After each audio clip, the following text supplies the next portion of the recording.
Hi, I'm Elise and I'm here with Chris Pope. It's lovely to have you in Australia. Have you been here before? No, this is my first time. I'm absolutely excited about being here. Could not be more thrilled. I've always wanted to come to Australia, so I jumped at the chance, let's put it that way. Has it been a good impression so far? I know you've only been here for about 24 hours. Yeah, after I got over like the no sleep thing, like I felt like I was a zombie at dinner last night, but after I got over that and actually got some sleep, I feel great. I feel like I'm adjusting to the time change, so I'm getting there. Just lots of coffee. Yeah, oh yeah. Lots of coffee. Espresso. Just give me a shot, just inject into my veins. Yes, please. So how did a little boy from the South get into game development and what you've been doing?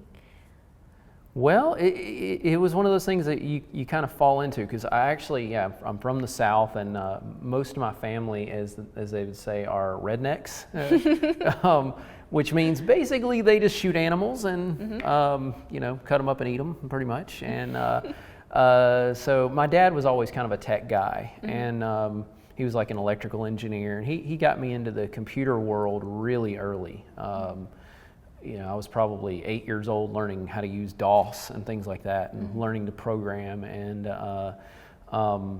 while again, the rest of my family's out there shooting bucks, So and you're playing buck shooter, the game. Yes, that's right. That's right. Yes, but I was a huge fan of a company called Sierra Online growing up. And they made a series of games called King's Quest, Space Quest, Leisure Suit Larry, Quest for Glory, tons and tons of different like quest type games, adventure games. And I grew up playing those games, and I always kind of vowed growing up, I'm like, that's what I'm going to do. I was never one of those people where, what are you going to do when you get out of high school? Or where are you going to go to college? What are you going to... Game development. I knew that was where I was going. Probably from when I was like 12 years old on. And so I graduate high school, I'm about to go to college, and the company Sierra kind of just spiraled out of control and went under. The company I wanted to work for. And there's a huge story behind it, not to like take all the interviewing time up, but basically there was a group of guys that did what's called a hostile takeover. They took over the company from the owner. Like a mutiny. Yeah, and they just mismanaged the company financially. And it was, at one time, they called it like the Walt Disney of video games. That was how big it was. And it spiraled out of control and went under. And actually the guys that were involved in that hostile takeover are in jail right now. They've been in jail for the last 20-something years because of the financial. It was illegal what they did to the company. Wow. And up until the big homeowners crash that happened in America a few years back, that was the biggest financial disaster for a company to go through of its kind. And it just destroyed the little town that the company was in and the economy, and it was a horrible thing. It was that didn't traumatize you, though. Can you tell? Just a little. But you continued, and you still believe it. From there, I did something really geeky in the early 2000s.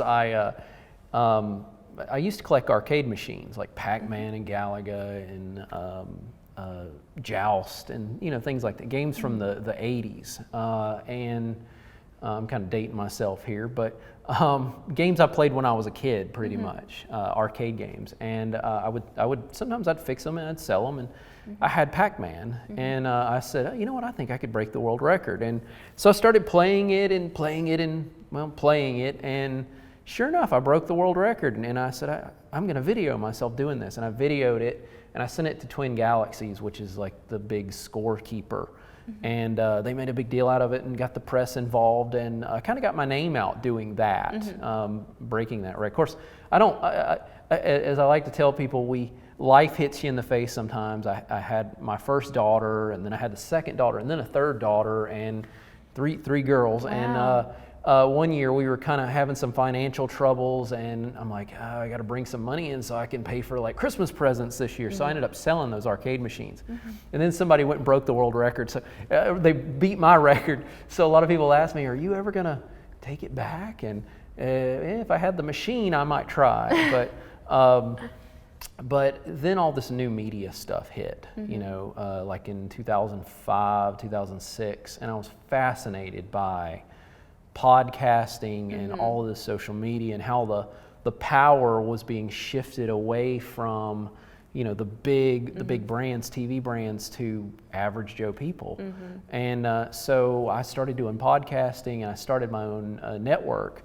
It got to a point where I was spending like 5 nights a week doing podcasting with people all over the world and doing interviews and I started this network called the Tech Jives Network, and we had 6 or 7 different shows running on there at, you know, any given time, and interviewing actors. And long story short, I got a chance to meet up with all the people that I knew. I got a chance to meet up with Scott Murphy, who was one of the guys that made the video games that I grew up playing. And at first I couldn't get him to talk to me, and finally I'm like, all right, screw it, I'm just gonna name drop people that I know. So I started dropping names. Like finally I dropped the name Felicia Day. Like, I know Felicia, and he's like, you know Felicia? And then he finally responded to me and decided to talk to me, and we became like instant friends. He lived over in Alabama at the time, and we became really good friends. And then the Kickstarter movement occurred, where the guys from Double Fine, they raised like $3.3 million on Kickstarter, and me and Scott started talking, and he linked up with Mark Crow, who was the other guy that made the Space Quest series, and we formed a company, and we decided to do a Kickstarter, and we ended up raising like $547,000. Wow. And we've been making the game. Of course, the game was supposed to take a year, and here we are on year 5, and we're still working on it. Well, I'm sure it's coming soon. I'll come back to the game in a little bit, but Sure. I just want to touch on, you mentioned that you have 3 daughters. Oh, yes. I'm the eldest of 3, 3 okay. girls. 3 girls. So how do you find the dynamic with girls in the video game industry? Are your daughters interested in that at all? Oh, yeah. Oh, yeah. Yeah. Oh, yeah. No, they definitely are. And I think this is an absolutely fantastic time, because I feel like there's a lot more games that are being made, you know, for girls to enjoy and play, and it's not so sexually, you know, focused, like the whole Tomb Raider thing. Yes. The Tomb Raider scandal, as they say. Although, you know, there's arguments on those fronts, but yeah, they play all kinds of games. They love Minecraft, obviously. That's the common one, everybody. But I've been able to get my kids into adventure games, and Because that's your genre. right, yeah, exactly. And you know, my oldest one now, she's 16, and so she's doing the whole high school thing, and she's cheerleading, and so she's a little less into it as much as the other 2 are. But they definitely, you know, are really, really into it. And you wouldn't even know that at one point it was all male dominated, the gaming industry, for them at least. They don't even notice any of that went on, and I think that's a good thing. I think that it's all kind of balancing itself out. And you know, it's like the Doctor Who thing that's going on right now. You know, the female doctor. I noticed you were wearing a Doctor Who shirt last night. Yeah. Right. And for the longest time, everybody's like, there's going to be one of these days, there's going to be a woman doctor, and how do you feel about that? And man, I couldn't be more excited. I didn't know how I was going to feel until they did it, and then to see the actress that they picked, I'm just like blown away, and I'm super excited. And you know, when I told my kids about that, because we watched Doctor Who together, they were super excited about it. They're like, really? Man, I can't wait, because we're still on the 11th Doctor. We're watching it together. Like all 4 of us, my 3 daughters and myself, all have to be together to watch it. We made that agreement, and they can't wait to get to the next season. And by the time we finally get there, you know, there'll be a bunch of episodes out. So, you know, not to derail you asking about video games, but you know, it's great. You know, it's exciting. Yeah. For sure, especially to have 3 daughters and the time period we're in. Absolutely. So going back to your game. So how's that tracking along? How's that journey? It has been. It's funny. It's like you created this adventure game, but it kind of feels like your journey towards doing this has almost been like an adventure. It has. We joke about that. The adventure has been making the adventure game. And the hurdles that it takes, because you got people that love us and you got people that hate us, and because they're just like, you guys said it was going to take a year, and here it is 5 years and it's still not out. And one of the big things is we're really trying to put out a high quality game, not a half-baked game. If you go back and look at a lot of the Kickstarter video games that went on around the same time as our game, you'll find that they didn't do so hot. The ones that have actually released didn't do so hot. And a lot of the complaints is that they were half-baked. Like they rushed them to get them out so that they were out on time, and they didn't put all the tender love and care into it. We're trying to do that, and we've had a lot of other things, a lot of setbacks, like with just personal things going on that's kind of slowed us down a little bit too. But we're definitely trying our best to put out a high quality product. And but all in all, it's been a great experience. I'm not complaining. I mean, I've gotten to go to conventions like this and meet a lot of the fans, and people are usually always super excited to come up and say hi to me, and so I can't complain. I've never had anybody come up and just been like, I hate you because the game's not out. Oh, no. People do that on the internet. No. They call me the Space Pope. They're like, down with the Space Pope, But all in all, it's been a great experience. And again, I'm getting to work with like two of my heroes growing up. Like guys that I just idolized growing up. And another, being in the job I do, I get to just meet all these amazing people. From just all the celebrity guests at the conventions to you fine people, and I remember the first time I got to talk to my partners, just interacting with them. I think I was more nervous talking to them than I have anybody else, Not your wife? Yeah, well, she always makes me nervous. Yeah, even just getting this opportunity to come and speak about the game and interact with everybody, it's a very humbling experience, I guess you would say. Are you excited to check out our own little indie games, sort of? Oh yeah, I can't wait. I'm really excited about that. I can't wait to see what everybody's put together, and I've heard just last year's was really, really fun. So I can't wait to see what this year's holds. So. We're really proud of it because it is predominantly South Australian, so we like to keep it local, and it's. I think you find some real gems in there. So I'm really excited for you to check it out. Is there anything else that you're excited about checking out around AVCon? Well, I'm definitely interested in some of the different panels that's going on, and just seeing all the guests. And you guys get something like 17,000 people? Yeah, around that. That's just great. And you got this huge convention center that's just beautiful. I can't wait to see it filled up with everybody and all the cosplay going on. And, so I'm really looking forward to that, the panels and the people, and definitely though the indie game thing is a big deal for me. I can't wait to check that out for sure. Yeah.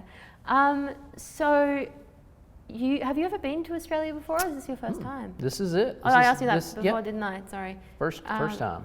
How have you found? Did I ask you if there's much difference between Australia and America? Everybody's friendly so far. And generally, I'm from the South, so I can say that most everybody in the South is friendly. But I travel all over the United States all the time, and I can say it's not like that everywhere. So, so far, everybody has been just super duper nice. That's one thing for sure. And just the convention itself here, I can tell you guys got your act together big time. And again, I can't even count how many conventions I've been to over the years, and so many things are just not organized. So I don't know if that's just Australia in general, if that's just you guys, but we pride ourselves on, because we are a volunteer organisation, so we do this for the love of it, and we want to roll out as much as a high quality convention. So it's very lovely for you to say that. Do you find that there's, I mean, you haven't really experienced the Australian sort of like gaming development community, but have you heard of any sort of like Australian games that have come out, or do you think there's much different between the content that we roll out or anything like that? Well, since I honestly can't say I've experienced that I know of a bunch of Australian-based games. I guess I will after tomorrow, and can give you a better answer on that. But yeah, I can't say I've specifically dealt with a lot of the gaming community from Australia. So I'm definitely looking forward to it, though. Yeah. So in the gaming world, what is something that you would really love to see? Is there a shift, or is there a movement that you would really like to see in the world of gaming? Well, I think we're seeing it right now. I think the indie game is the big movement. I'm a little nervous, and we're kind of going in the opposite direction, because we went from publishers just ruling the world in gaming to indie developers being able to basically produce their own stuff and get their, well, now we're so flooded with that there is so many indie games coming out. Like Steam, for example, releases something like 500 new titles a month or something. We're so flooded that I'm afraid that it's gonna shift back towards publishers. Right. So now what you've got indie publishers coming out. That are sort of becoming the thing. So some companies are going with indie publishers to, and I'm not necessarily saying there's a lot that's wrong with it. I'm not knocking it, because in a lot of cases you don't have somebody, like sometimes you got a two-man team of, you got the guy who's like the artist, and you got the guy who's like the programmer, guy or girl that's the programmer. And then they're this two-person team that produces this awesome game, and neither of them know anything about PR. And they're introverted, they don't really know how to get their title out there. So going with the publisher can be beneficial to them. But I'm a little nervous that it's going to kind of shift back to the way it was, which was you have to go through a publisher if you hope to have any chance at getting a game out there. Absolutely. So. Well, you have been lovely. Oh, no, you have as well. I appreciate it. Thank you. And I didn't mean what I said before, but you're very hard to read. Oh, no. I think you're very tired. Maybe a little bit. Trying to get used to the time change. Thank you so much for coming here with us. And my pleasure. I hope you thoroughly enjoy yourself over the weekend.